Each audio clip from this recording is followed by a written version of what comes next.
Hinirapan ng mga binibining ito ang iba't ibang disenyo ng gown na gawa sa water lily.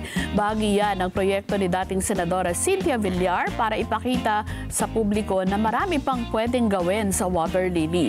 Ilang taon na rin nang nakalipas nang ilunsad niya ang proyektong ito na layong mapakinabangan pa ang mga water lily na dumarami sa mga ilog at waterways na anyay isa sa dahilan ng pagbaha.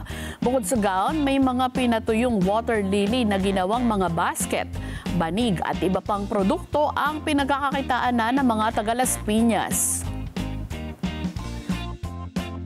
One of our findings is yung water lily, nadideter niya ng flow of water sa ating river. Kaya naisip namin itong ating water lily, tinatanggal namin sa river. Nagtayo ako ng